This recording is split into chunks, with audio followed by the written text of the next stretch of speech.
बिस्मिल्लाहिर्रहमानिर्रहीम। अस्सलाम वालेकुम वीवर्स, मैं वेलकम करती हूँ आपका अपने यूट्यूब चैनल ड्रेसिंग मेनिया पर।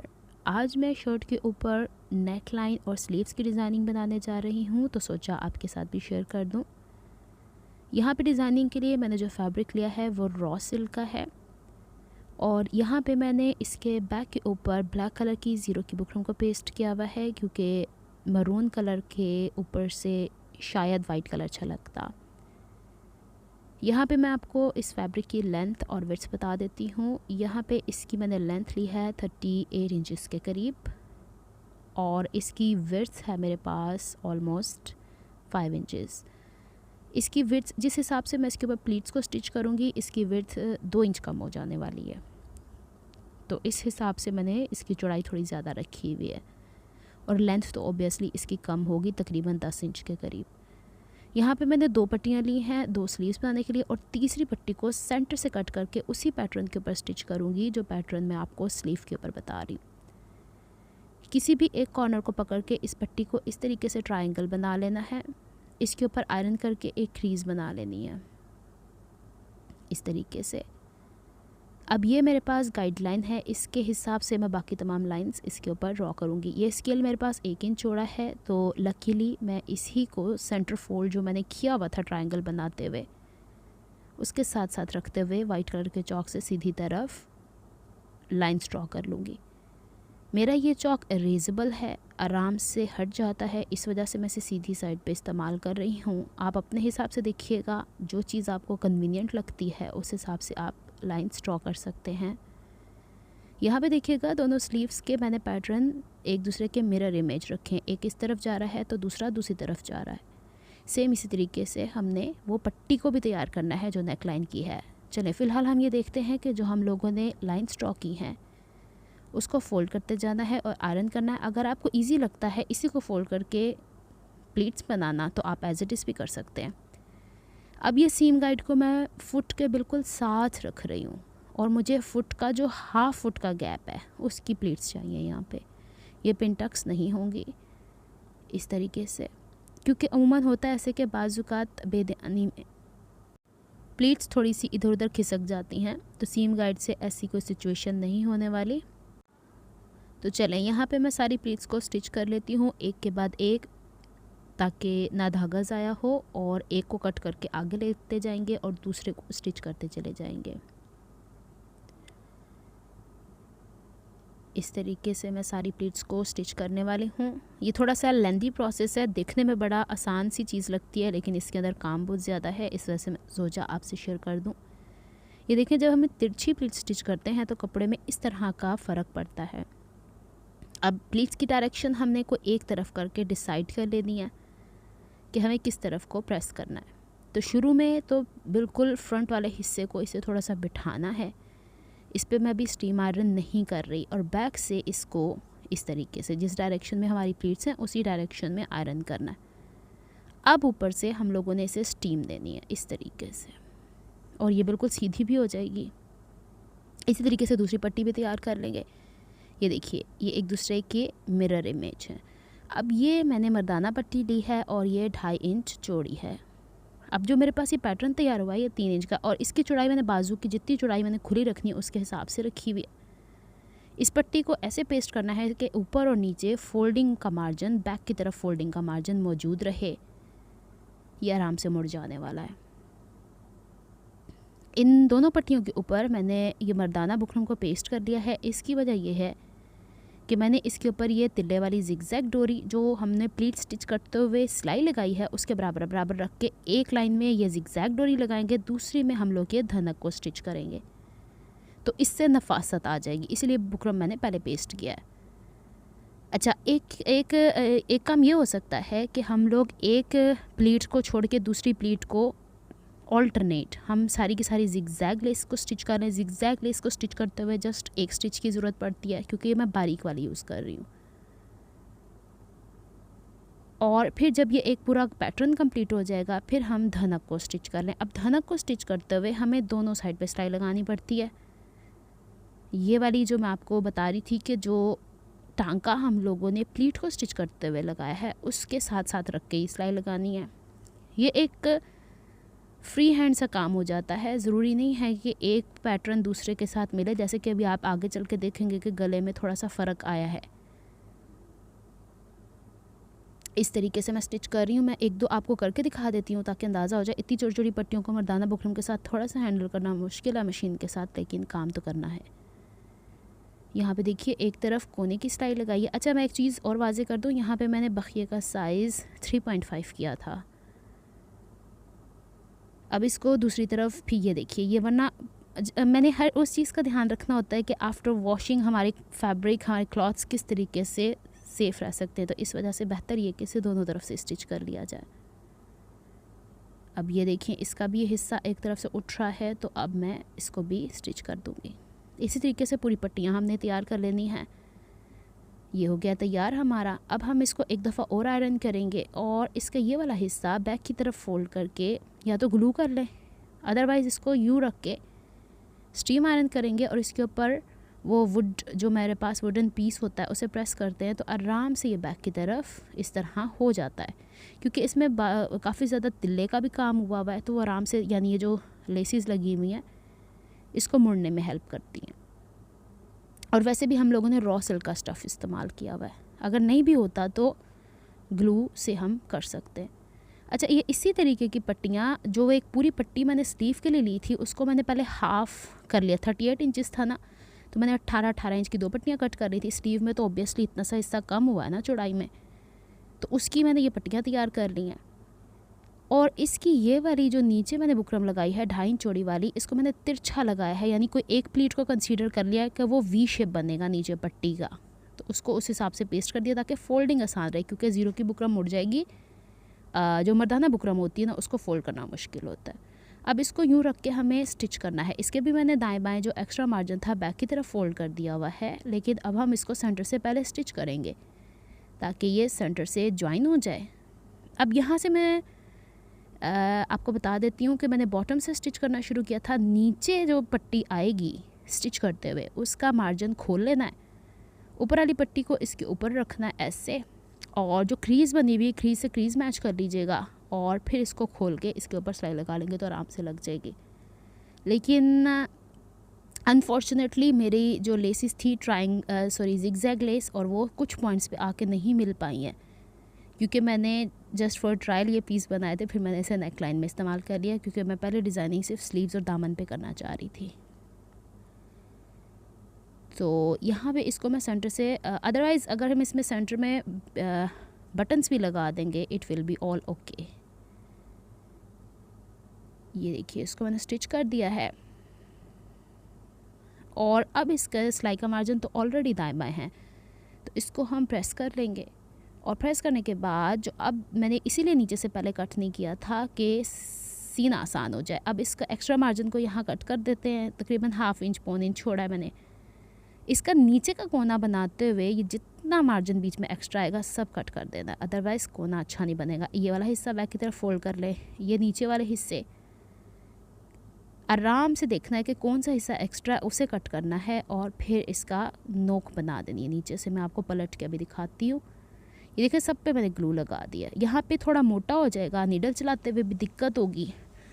अब यहाँ पे मेरे पास ये सिंगल 1 साइडेड तिल्ले ही वाली लेस है, तो इसको मुझे इसके नीचे रख के दबाना है। अब मैं 2 दफ़ा सिलाई करने के हक़ में नहीं हूँ, तो मैं पहले इसको UHU से पेस्ट करूँगी। ये तिल्ले वाली लेस ग्लू से पेस्ट नहीं होगी, क्योंकि जो ये गले का पैटर्न है इसके ऊपर भी तिल्ले वाली लेस है, काफ़ी हैवी है, बुकरम का काम है। और यहाँ पे जो तिल्ला हम इस्तेमाल कर रहे हैं लेस, ये देखिए फ़िलहाल तो ये UHU भी इसको सपोर्ट नहीं कर रही, थोड़ा टाइम टेकिंग होता है। ये देखिए इस तरीके से मैंने पहले इसको पेस्ट कर लेना है, फिर इसे नेक लाइन के ऊपर रख के एक ही सिलाई में से स्टिच कर दूँगी। यहाँ से जितने रॉ एजेस हैं कहीं नज़र आ रहे ऊपर आते, अव्वल तो आने नहीं चाहिए, लेकिन होता है बाजू का थोड़ा बुकरम ऊपर की तरफ आ जाता है, तो वो रॉ एज नहीं है, वो बुकरम ऊपर की तरफ आ गया हुआ है, उसे बैक की तरफ फोल्ड करना है। ये वाला कॉर्नर बनाना तो इंतहाई आसान है, क्योंकि तिल्ले की लेस आराम से राउंड्स के ऊपर घूम जाया करती है, ये देख लें। और इसके बैक के ऊपर मैं UHU को पूरा लगा के कॉर्नर तक ले जाती हूँ, थोड़ा ड्राई करती हूँ, फिर मैं आपको बॉटम वाला कॉर्नर बनाना बताती हूँ जो मोस्ट इम्पॉर्टेंट है। इस तरह से यहाँ तक मैं इसे ज़रा ड्राई कर लूँ, फिर मैं आपको दिखाती हूँ बॉटम का कॉर्नर कैसे बनता है। ये लीजिए, यहाँ से थंब कोने तक बिल्कुल पेस्ट करना है इसे, और थंब की मदद से पीछे की तरफ एक छोटी सी पिंच की सूरत में लेस ले जानी है। यहाँ से ये लुक आ रही है इसकी। अगला हिस्सा पहले पेस्ट करेंगे, बाद में कोने को मेंटेन कर लें, क्योंकि अब हमारे पास कोना बनाते हुए लेस का जितना एक्स्ट्रा मार्जिन था वो तो हमने पीछे दे दिया, तो हम बाद में भी उसे पेस्ट कर सकते हैं। ये देख लें, इस तरीके से ये बन चुका है। और अब हम इसको ऊपर तक वैसे ही पेस्ट कर देंगे जैसे पेस्ट किया था। अब आती है शर्ट की बारी। फ्रंट का हिस्सा मेरे पास है। यहाँ पे मैं आपको ये भी बताऊंगी कि मैं इस तरीके से नेकलाइन क्यों कट करती हूँ कि 3 पीसेस होते हैं उसके, फ्रंट वाले के या बैक के भी। गले की चौड़ाई रख रही हूँ यहाँ पे 4.5 इंच। अब मुझे स्टिच करके लेके जाना है 5 इंच। तो अब ये 4.5 और 5 के बीच का जो ½ इंच का गैप है, ये तो सिलाई का मार्जिन मुझे शर्ट में चाहिए, तो ऑब्वियसली वो बुकरम पे भी कट होगा।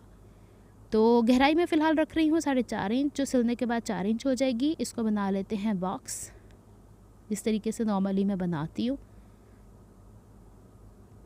और इसके अंदर हम अपनी मर्ज़ी से नेकलाइन की शेप दे देंगे। अगर हमने गला चौड़ा पहनना होता है तो इसकी डेप्थ कम रखनी पर बेहतर रहती है, और अगर हमने गला नैरो पहनना है तो हम इसकी डेप्थ बढ़ा सकते हैं। अब जो शेप मैंने कट की है वो मैंने ½ इंच का मार्जिन छोड़ने के बाद कट की थी। अब मैंने बुकरम लिया है, जो लेडीज़ बुकरम नेकलाइन में इस्तेमाल होता है। गहराई इसकी या लंबाई 6 इंच है और चौड़ाई इसकी तकरीबन 14 इंचेस के करीब है। इसे चौड़ाई से सेंटर फोल्ड करना है और इसकी ये क्रीज लाइन सेंटर से सेंटर मैच करके इस तरीके से रखनी है कि जो लंबाई में एक्स्ट्रा मार्जिन है वो नीचे की तरफ जाए, या तो आप जो इसके अंदर से एक्स्ट्रा फैब्रिक निकला उसके अकॉर्डिंग भी कटिंग कर सकते हैं। अब यहाँ पे जो शेप नेकलाइन की आई है वही मैंने एज इट इज़ बुकरम के ऊपर ड्रॉ कर देनी है। अब देखिएगा कि जो शर्ट के अंदर से वो गोलाई निकली है वो बुकरम की भी ज़ाया जाएगी। इसके बाहर जो मैं ½ इंच का निशान लगाती हूँ, ये वो निशान होता है जो कपड़े का सोइंग अलाउंस होता है, जो कि कट लगा के हमने एक गैप देना होता है, और 1 इंच वो होता है जो कि पलट के बैक की तरफ जाता है, गले को फाइन बनाता है। तो जो यहाँ पे मैंने शेप ड्रॉ की है उसके बाहर मैंने ½ इंच का मार्जिन ड्रॉ कर देना है, छोटे छोटे पॉइंट्स हर जगह पे लगाने के बाद। और इसके बाहर मज़ीद 1-1 इंच का निशान लगाऊंगी। उम्मीद है आपको यहाँ पे समझ आ गई होगी, वैसे मैं जब स्टिच करूँगी तो भी आपको समझ में आ जाएगा। ये अब जो निशानात मैंने यहाँ पे लगाए हैं तीनों के तीनों को कट करना है। क्यों कट करना है? क्योंकि सेंटर वाला हिस्सा मुझे गाइड करेगा कि मेरे नेकलाइन की इतनी चौड़ाई है, ½ इंच का मार्जिन मुझे गाइड करेगा कि इसके बाद मेरे गले की चौड़ाई इतनी रहने वाली है। तो सबसे पहले वो जो हमने लास्ट वाला 3rd 1 इंच के गैप से निशान लगाया था उसको कट करते हैं। इसके बाद ऊपर से मैं इसे ज़रा फेयर कर लूँ। फिर इसके बाद हम लोगों ने ये जो अंदर वाला हिस्सा ज़ाया चले जाना होता है, लेकिन हमें अभी ज़ाया नहीं करना। और अब मैं ½ इंच का इसलिए कर रही हूँ कि इन दोनों बुकरम को, जो 1 इंच चौड़ी है और जो सेंटर से पीस निकला है, हम विदाउट रेफरेंस तो नहीं पेस्ट कर सकते।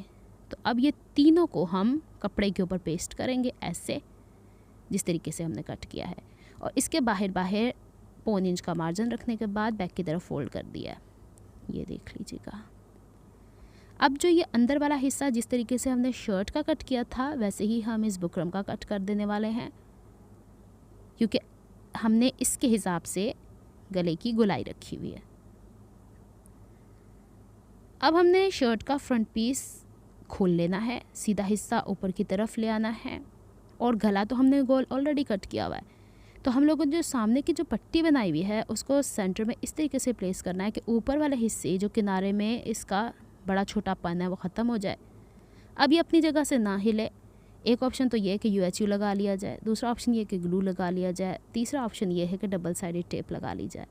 तो मेरे लिए कन्वीनियंट रहता है डबल साइडेड टेप, इस तरीके से, क्योंकि बाज़ औक़ात इन जगहों पे ग्लू UHU काफ़ी हार्ड हो जाती है तो फिर बॉडी इचिंग का बाइस बन सकती है। तो बुकरम तो कपड़ा ही है एक तरीके का।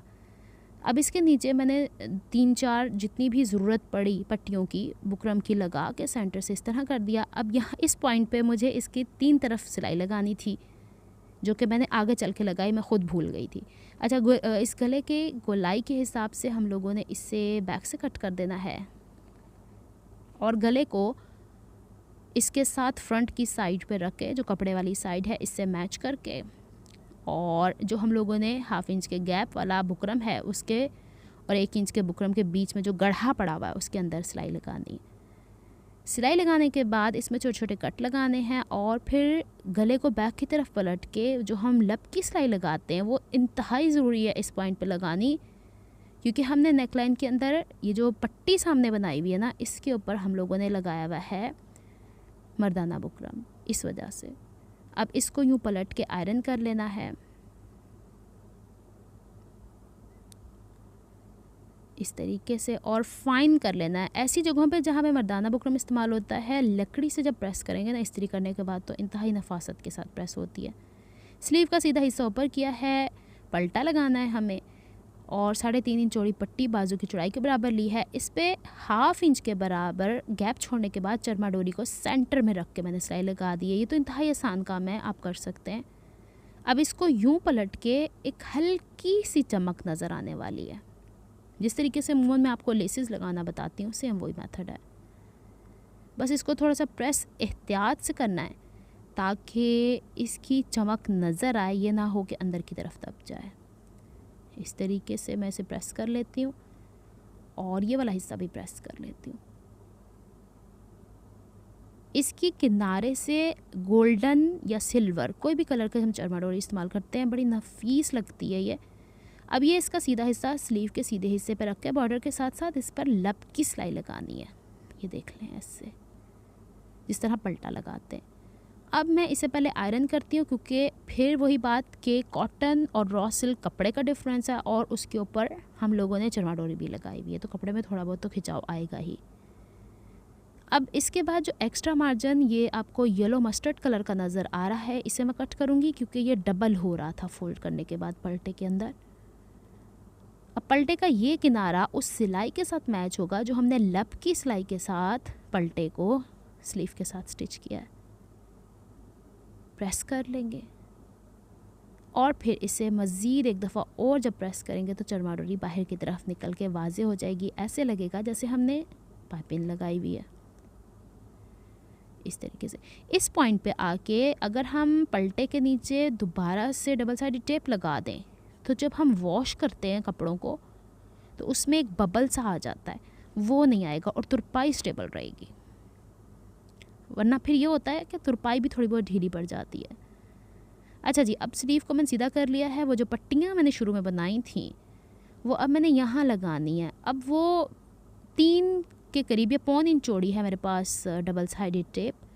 ये 3 पट्टियाँ मैं इस तरीके से रख रही हूँ और इसके ऊपर रख कर मैं वो पट्टी पेस्ट कर दूँगी। मैंने बाजू के बॉटम पे ये डिज़ाइन बनाना मुनासिब नहीं समझा है, मैंने इसे थोड़ा सा ऊपर इस तरीके से रख के मुझे अच्छा लगा। आप चाहे तो बाजू के फ्रंट के ऊपर भी ये डिज़ाइन बना सकते हैं।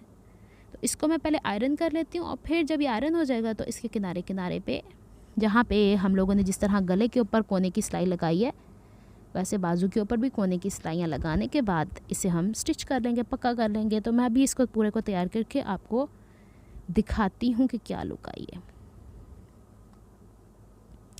तो ये है लुक नेकलाइन की, जिसके ऊपर मैंने बटन नहीं लगाए।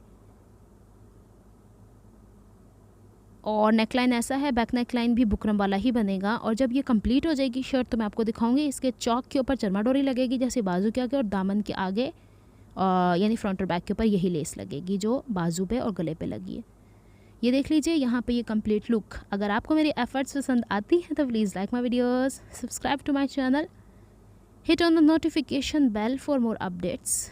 मिलती हूँ मैं किसी नेक्स्ट वीडियो में, किसी नए प्रोजेक्ट, किसी नए आइडिया को लेके। तब तक के लिए दुआ में याद रखिएगा, अपना बहुत सारा ख्याल रखिएगा और बताइएगा ज़रूर कि कैसा लगा आपको ये डिज़ाइन।